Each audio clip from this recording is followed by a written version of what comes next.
Vi er i lufthavnen nu, ikke også, Louise? Ja, vi skal til Tokyo. Og vi starter rigtig godt ud. Lise, hun skal tjekkes for alle mulige våben, fordi hun ligner en psykopat. Og jeg skal tjekkes for sprængstoffer. Hvor er det fedt. Hvad er det, du har der? Hvad er det? Det er fucking enhjørne. Det er det fly, vi skal flyve med. Jeg glæder dig. Det er stort. Det er stort. Det er fandme stort. Det er lige så stort som Louises ego, men... Overhovedet. Fedt. Her, Louise. Kommer til flyet, og det er sådan lidt klassisk musik, hvis man kan høre det. Og vi har Garme og Skærme og Louise. Hun er der også stadigvæk. Hun er der også desværre også. We ask that you switch your phones to flight safe mode and ensure that your seatbelt is fastened at the side. We would like to remind you to keep your personal valuables such as wallets, jewelry and like. Hvad har du fået? Er det for pickles? Det er burger. For helvede. Vi er i motherfucking Doha. Lige kommet ind i et nyt fly. Lidt træt, lidt sulten. Lidt sulten, ja. Det første fly, det tog 6 timer. Vi er helt smadret. Vi har nogle klamme lorte svensker, der sidder foran og blev ved med at tage os sidde bagud. Det faktisk bare at være pisseprovokerende. Natasha passer ikke ind i det her fly. Jeg tror, jeg er den eneste lyshåret på hele flyet. Det tror jeg også. Det tror jeg også. Og høje. Jeg er meget malplaceret. Skal vi bare flyve 9 timer? Lad være med at sige det højt. 9 timer, og så er vi i Tokyo. Lige for at vide, at alle er ombord på flyet, og der er vitterligt ingen på flyet. Ja, det smager ikke så godt. Jeg tror, den er for gammel, den her. Ja. Der er æg og sak og appelsinjuice og appelsinjuice, fordi jeg elsker appelsinjuice. Jeg aner ikke, hvad fuck det er. Det her, det skulle være morgenmad. Og det er sådan ris, og det var noget laks, og så et eller andet. Det ser også lidt giftigt ud. Det er den der pølse. Høj for den levede. Så kan man se, at man er på vej til Japan, hva'? Er du tilfreds? Ja, jeg har bare lige spist en kæmpe flæskestegsandwich, så det er lidt ærgerligt. Sushi, kage, nudler og kylling i kaj.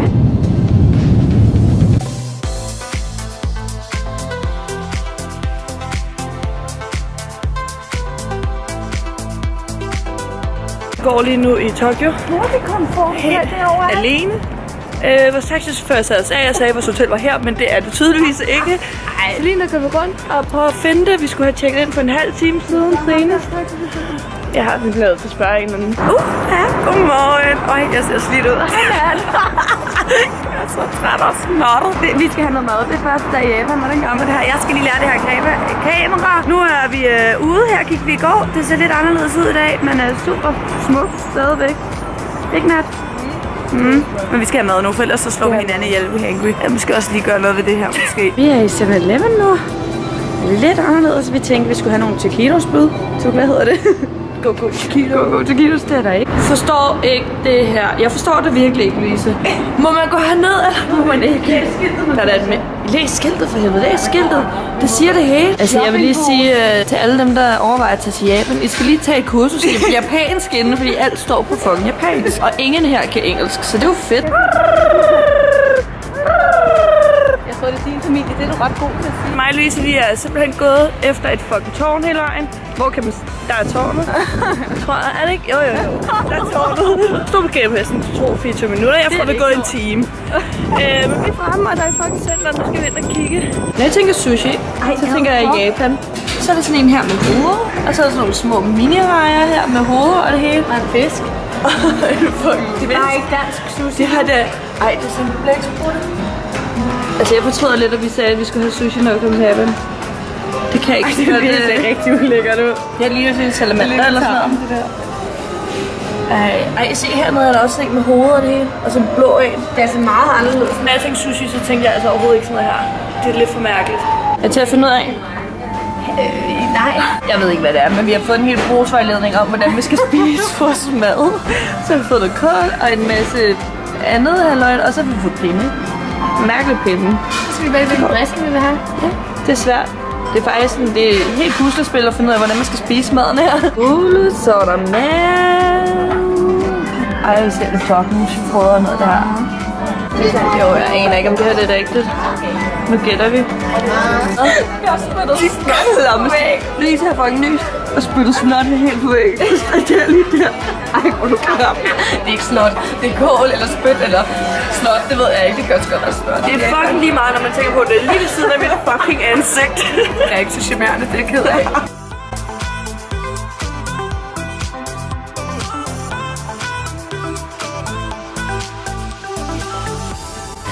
Lise er dum. Ja, den er ret. Lise er sød. Det kan jeg ikke. Jeg tror, at toiletter kan spille musik.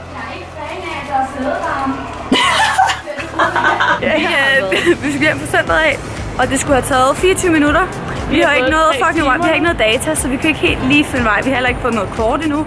Så vi går efter vores stødsand. Og det skal vi lade være med. Og det skal vi stoppe med, fordi vi har gået i 3-4 timer nu. Den forkerte vej har vi lige opdaget. Og vi er sultne. Jeg skal virkelig tisse. Du skal sove. Livet er kritisk. Vi vil bare gerne hjem. Jeg skal lige tage et moment her og lige sige, at alt det her mad her, det får vi for... Hvad får vi det for? 100 kroner eller sådan noget? 100 kroner, ja. Sammen for det hele. Sammen cola. Det er billigt. Det er fucking billigt. Det er den frisk start, du lige får på morgenen her, hva'? Jeg skal starte ud med en kaloriebombe, men haps. Det er nok 12 gange, vi skal i Disneyland nu, fordi det har jeg pladet Louise til i 3 måneder. Det tror jeg nok. Og vi har fundet ud af, hvordan man tager toget hernede. Tror vi. Det kan være, at vi bliver arresteret senere. Det kan godt være. Men vi er her i hvert fald nu, og vi har tænkt os at gå ind i det fucking tog. Nu er vi fremme. Så skal vi fucking i Disneyland. Ja, vi er i fucking Disneyland. Vi er fucking Disneyland. Disneyland. Skal jeg bare have tickets? Vi skal faktisk være sikre, så det ikke kun går for langsomt. Lise? Ja? Om et par år, ikke? Så bor jeg lige deroppe. Jeg bor der i det der tårn. Bag om Insta. Og der trykkes løs. Du ser ikke så begejstret ud. Hvad er det for noget? Lad os se, der er lidt pommes, lidt cola og Sprite og en fucking Mickey Burger. Hvad er det, du laver, Louise? Jeg prøver at lave min egen iste, men det kan de ikke finde ud af. Din egen iste? Ja. Hvordan gør man det? Det gør man, at man får noget koldt te åbenbart, af det man betaler for. Og så bagefter hælder man lige 5 ting i. Så håber vi, det smager lidt bedre. Fordi vi får i hvert fald koldt te er ikke godt. Du er sådan lidt ulækker, ved du godt det? Det er ikke meget bedre, vel? Det ville være mig, hvis jeg skulle være noget her, så skulle jeg være i den abe. Louise, hun har tænkt sig at søge job her i Disneyland som fucking abe. Og så bare skræmme alle børn. Ej, hvor de søde, hvis de er så lave. Jeg elsker dem. Jeg er lidt bange for dem der. Nej, du er ikke så. Det er sådan lidt nøderen, det her. Jeg kan ikke lige slå Louise. Louise, jeg kan ikke lige slå Louise. Jeg håber ikke, de kigger ham. Den ene er ret lækker. Det er ret sejt. Det er kun en tokke, man ser det. Kan du ikke se nummer 3? Han er altså ret cute. Er det ikke lige til dig? Han er en guffer til dig. En guffer? 2, run, go! Vi har lige fået smagsprøver i centret. Vi er ved at gå et sted, man ikke kan gå hen der. Vi har fundet en kælder, hvor der bare er smagsprøver og mad. Og det går galt. Og lige noget på. Okay, sikke en udsigt. Ej, det er hygge, det her.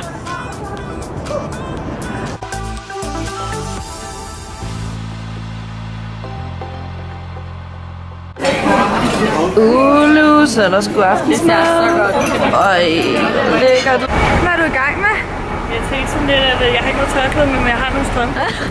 Måske ikke bruge på en eller anden måde. Hvor er det lidt koldt? Hvorfor har du ikke bare din jakke på? Så blæser min det op.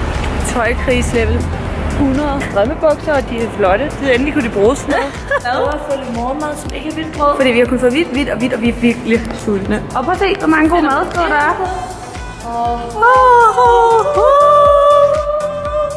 Men er der noget her åbent? Nej, det er der ikke. Nej, det er der ikke. Nej.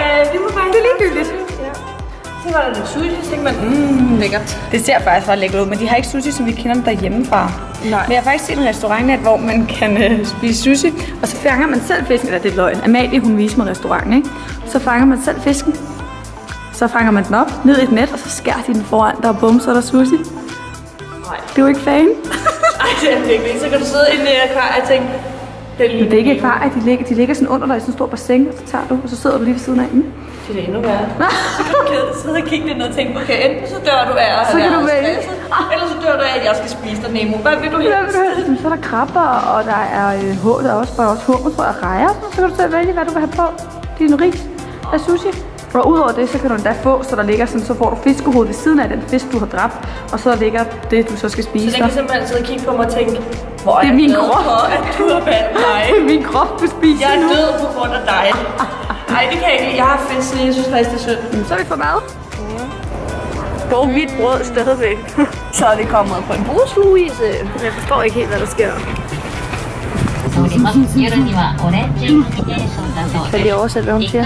Nej. Meningen, så er der bygninger. Det skal jeg høre lidt om.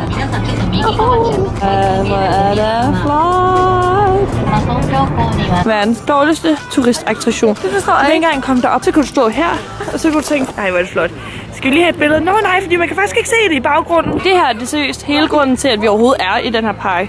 Det er på grund af de her orange ting. Jeg ved ikke, hvad det er. Jeg ved ikke, hvad det betyder, men de er seje. På den her tur tænker jeg, okay, Natasha, det er sådan lidt rehab-agtigt for dig, så skal du ikke drikke alkohol. Så sidder jeg på restaurant med Louise, så siger hun, jeg skal have en drink. Det vil jeg også bestille. Så er vi sgu ud for sushi, Louise. Hvad er det her? Og hvad er det her? Det er fucking en hel ål.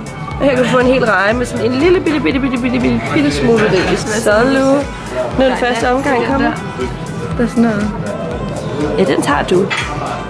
Hvordan er japansk sushi? Det er godt. Det er godt. Er det godt? Det er sygt. Det der lakseskive der. Haps. Okay. Det her, det ser faktisk lovende ud. Det kan noget værre. Så er det et fremtidigt job. I stedet for en hestevogn. Så i stedet for en hest, så er det dig, der skal løbe. Det er mig. Magneter. Der er magneter overalt, og jeg har noget købt jo. Nej, Lou. Så er det rigtig Japan, hva'? Det er ikke filmet, hvis det er fake. Det er fake. Nej, det gider jeg ikke så.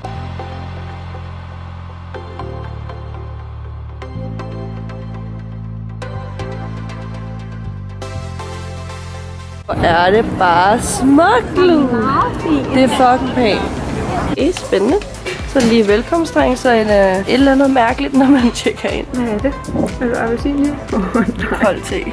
Nej, Så kold te. hvorfor laver de ikke andet end ikke kold te?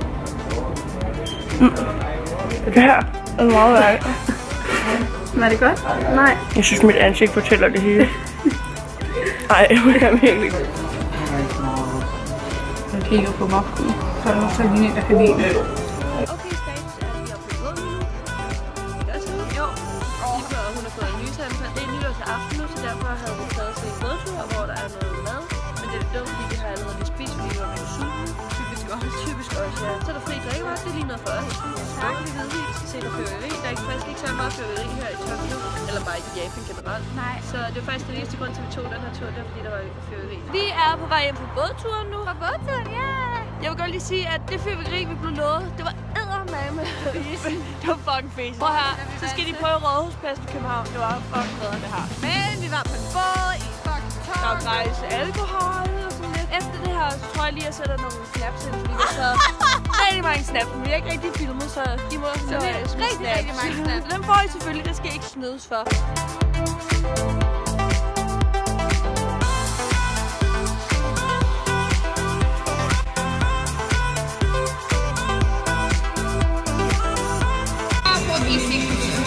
Jeg er enig.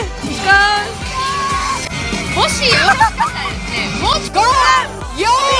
4, 3, 2, 1!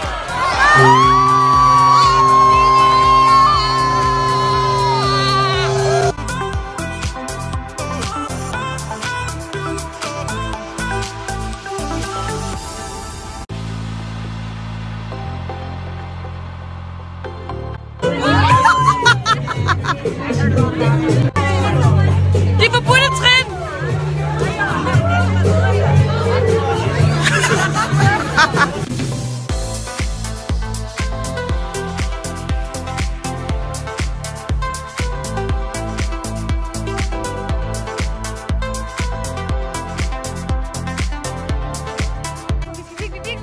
virkelig på toilettet.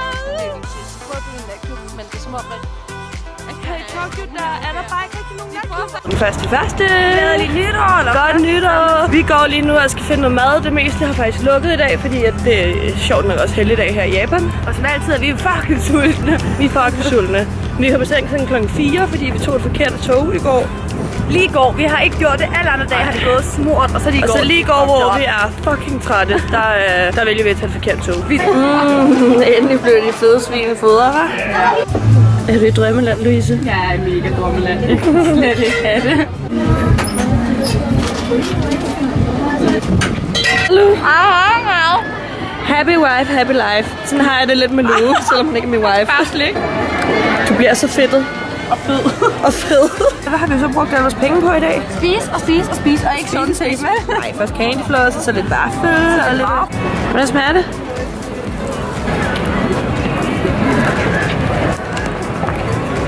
Så er vi kraftedeme kommet til det rigtige Japan! Det er vi jo! Yamaha!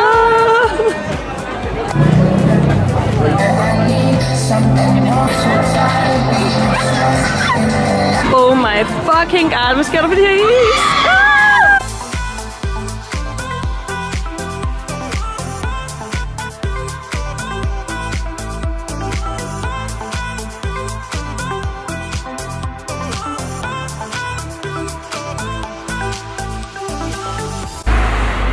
Det er min enhjørning. Det er sådan en enhjørning-tunge. Hvad er din? Min er ikke noget. Han er rød! Nu har vi været ude og koge kage. Vi har tænkt os, at vi skulle spise derhenne. Fordi vi tænkte, fuck de fløjte, de der kager. Så vi tog 4, altså 2 hver. Fordi vi kan ikke bestemme os. Så store nu, ikke? Ja, det skal lige siges, det er sådan små. Ja, Nej, det er ikke små. De er, ja. Og så begynder de at pakke det, fordi at de tror, at de har... Jeg tror, vi har nogen, der venter derhjemme. De tror, vi har 2. De tænker, at de 2, de kan ikke spise 4 kager.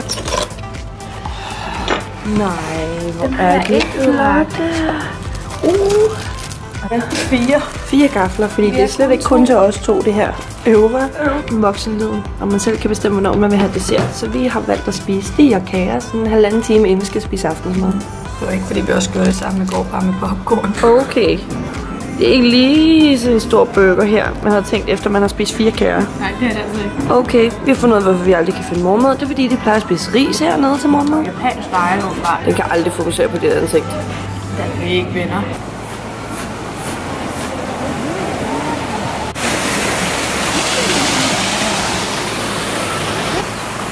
Er det en lille turist, jeg fandt der? Er det en lille turist, jeg fandt der? Det her, det er sindssygt. Man orker ikke engang ud igennem det.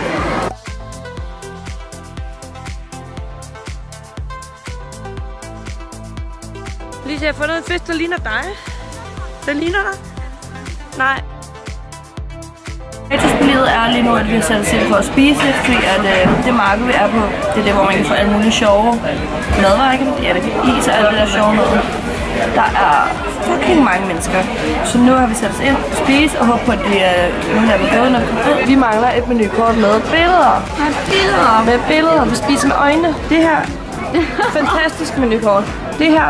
Det er bare ikke lige så appetitligt. Det var ikke fedt. Vi blev nødt til at gå, for det marked vi var på, fordi der er simpelthen for mange. Og vi har købt alt for meget. Natasha er lidt mere end mig. Men det er jo souvenirs.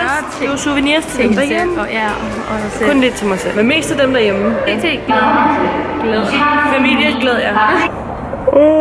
Fuck, det er træt. Klokken er 6 om morgenen eller så. Nej, nu overdøver den der kvart over. Nu er snart 7, mand. Nå, men vi er faktisk på vej til lufthavn, fordi vi skal til Bali nu. Væk fra alt kulden, og så ned til varme, for bliver lidt regnvejr og sådan lidt. Det er så regn, men det er sorten og ikke fedt. Ja, men der er varmere end her, så det bliver fucking godt. Så vi skulle komme ind i lufthavnen. Ja! Nu er vi klar til Bali. Langt om længe fandt vi den rette vej. Langt om længe, men nu er vi her, og vi har prøvet på. Vi er også kommet igennem security under lidt nok. Hallo. Touch flight, touch feelings. Vi er landet på Bali nu, og det betyder, at vores Tokyo-vlog her, den er slut.